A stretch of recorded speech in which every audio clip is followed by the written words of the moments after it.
আমার জীবনের ফার্স্ট দই তৈরি করে এতটা সফলতা পাবো আমি আগে কখনো ভাবিনি। নমস্কার বন্ধুরা, লাবণী কিচেন উইথ ভিলেজ ফুডে আপনাদের সকলকে স্বাগত জানাই। আজকে নিয়ে এসেছি বগুড়ার বিখ্যাত মিষ্টি দইয়ের রেসিপি নিয়ে। আমরা কিন্তু সবাই জানি বগুড়ার দই কিন্তু বিখ্যাত দই। আমি চেষ্টা করেছি বগুড়ার বিখ্যাত দই তৈরি করে আপনাদের সাথে শেয়ার করার জন্য।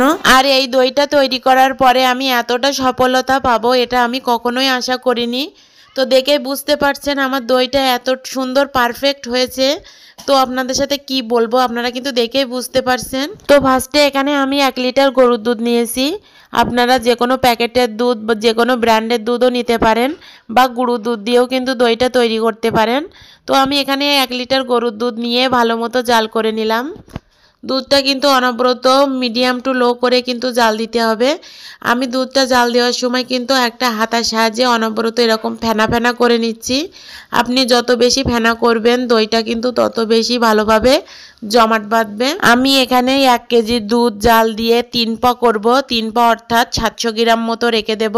এখানে প্রতিটা টিপস আপনারা কিন্তু পয়েন্টে পয়েন্টে ফলো করবেন, না হলে দইটা কিন্তু একটুও ভালো হবে না। অনেকে আছে বাড়িতে দই তৈরি করতে গিয়ে দইটা ভালোভাবে জমাট বাঁধাতে পারে না, দইটা ভালো মতো হয় না, দুধ নষ্ট হয়।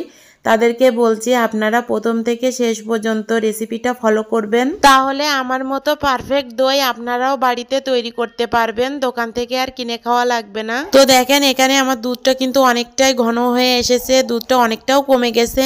আমি কিন্তু আবারও ভালো মতো অনবরত নাড়াচাড়া করতে থাকবো। আমি এখানে আরো 10 মিনিটের মতো ভালো মতো দুধটা জাল করে নিয়েছি। তো দেখেন দুধটা কিন্তু আমার 250 গ্রামের মতো দুধ কমে গেছে, এখানে 700 গ্রামের মতো দুধ আছে। তো আমি এর থেকে কিন্তু আর দুধটা কমাবো না। এইবার আমি চিনির ক্যারামেলটা তৈরি করে নেব। তার জন্য প্যানের পরে কড়াই বসিয়ে দিলাম। আমি এখানে একটা হাতা নিয়েছি, এই হাতার মাপে আমি 2.5 হাতা চিনি দিলাম। আপনারা কিন্তু আপনাদের স্বাদ অনুযায়ী চিনিটা দিবেন, আপনারা কতটা খেতে পছন্দ করেন। তো আমি এখানে 2.5 হাতা মতো চিনি দিলাম, দিয়ে এর ক্যারামেলটা এবার তৈরি করে নেব। ক্যারামেলটা তৈরি করার সময় কিন্তু চুলার আঁচটা একদম লো করে রাখতে হবে, না হলে একদম পুড়ে যাবে, কিন্তু চেটচেটি হয়ে যাবে। তো দেখেই বুঝতে পারছেন ক্যারামেলটা আস্তে আস্তে চিনিটা গড়লে ক্যারামেল তৈরি হয়ে যাচ্ছে। অনবরত এবার শেষে নাড়াতে থাকবো। যখন চিনিটা পুরোপুরি গলে যাবে, ক্যারামেল হয়ে যাবে, তখন হাতার উল্টো সাইড দিয়ে এটা ভালো মতো করে ঘেটে দিতে হবে, যেন তলায় লেগে না যায়। হাতার উল্টো সাইড দিয়ে ঘেটতে থাকলে এর কালারটা কিন্তু আরো সুন্দর হয়। তো দেখে বুঝতে পারছেন ক্যারামেলের কালারটা কিন্তু একদম লাল হয়ে গেছে, আর আমার ক্যারামেলটা কিন্তু একেবারে রেডি হয়ে গেছে। এবার এখানে আমি দুধটা অল্প অল্প করে দিয়ে দেব। আপনারা দুধটা কিন্তু একবারে ঢেলে দিতে যাবেন না, তাহলে কিন্তু সব দুধ পড়ে যাবে। দুধটা অল্প করে করে ঢেলে দিয়ে তারপরে কিন্তু হাতা দিয়ে অনবরত নাড়াচাড়া করতে হবে, তাহলে ক্যারামেলটা দুধের সাথে খুব ভালো মতো মিশে যাবে। তো দেখেই বুঝতে পারছেন ক্যারামেলটা কিন্তু দুধের সাথে মিশে গেছে, দুধের কালারটা কিন্তু চেঞ্জ হয়ে এসেছে। তো দেখেন, তো এইভাবে কিন্তু আস্তে আস্তে এটা মিশানোর পরে বাকি দুধটুকু কিন্তু অল্প অল্প করে আমি দিয়ে দেব। তো বাকি আরো খানিকটা দুধ কিন্তু আমি দিয়ে দিয়েছি, আর অল্প একটু দুধ মতো রেখে দিয়েছি। এই দুধটা আমি আরো কিছুক্ষণ পর্যন্ত বলক আসা পর্যন্ত ওয়েট করব। ক্যারামেলটা পুরোপুরি দুধের সাথে মিলে যাওয়া না পর্যন্ত আমি কিন্তু ফুটিয়ে জাল করে নেব। তো যখন দেখবো আমার ক্যারামেলটা পুরোপুরি দুধের সাথে মিশে গেছে, তখন আমি চুলার আঁচটা অফ করে দিয়ে আগের পাত্রটা চুলার পরে বসিয়ে দেব। তো আমার দুধের সাথে ক্যারামেলটা খুব ভালো মতো মিশে গেছে। এবার আমি আগের যে দুধটা ছিল ওই দুধের সাথে আমি এই ক্যারামেলের দুধটা আমি মিশিয়ে দিলাম, দিয়ে আরো 2-1 মিনিট মতো আমি জাল করে নেব। ক্যারামেল করার পরে কিন্তু এই দুধটা মেলাক্ষণ জ্বালানো যাবে না, জাস্ট 4-5 মিনিট মতো জাল করে নিলেই হবে। তারপরে চুলার আঁচটা লিভিয়ে কিন্তু আমি দুধটা ঠান্ডা করে নেব। দুধটা কিন্তু মেলা গরমও রাখা যাবে না, মেলা ঠান্ডাও রাখা যাবে না, কুসুম গরম রাখতে হবে।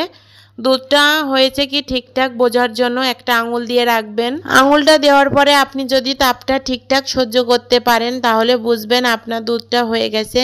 তা আমি তারপরে এখানে একটা পাত্র নিয়েছি, আপনারা কিন্তু মাটির হাঁড়ি পাতিল যে কোনো কিছু নিতে পারেন, বা যে কোনো একটা পাত্র নিলেই হবে। তো আমি এখানে একটা কড়ির বাটি নিয়েছি, তার ভিতরে আগে থেকে কিছুটা টক দই আমি ফেটিয়ে নিয়েছিলাম।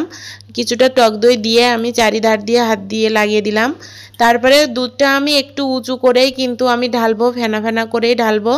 তো দেখেন দিয়ে দিলাম। তারপরে বাকি যে টক দইটা ছিল ওটা আমি উপর দিয়েই দিয়ে দিলাম। তারপরে একটা লেপের ভিতরে আমি বাটিটা বসিয়ে উপর থেকে একটা প্লেট দিয়ে চাপা দিয়ে একটা কাতা দিয়ে ঢেকে দেব। তো আমি কিন্তু এখানে 3-4 ঘন্টা মতো আমি রেখে দিয়েছিলাম, তারপরে আমি ফ্রিজে রেখে দিয়েছিলাম 1 ঘন্টা মতো। তো দেখেই বুঝতে পারছেন আমার দইটা কত সুন্দরভাবে সেট হয়ে গেছে।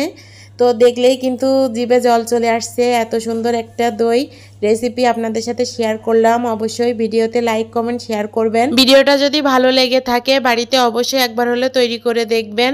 চ্যানেলটা সাবস্ক্রাইব করবেন। ধন্যবাদ সকলকে।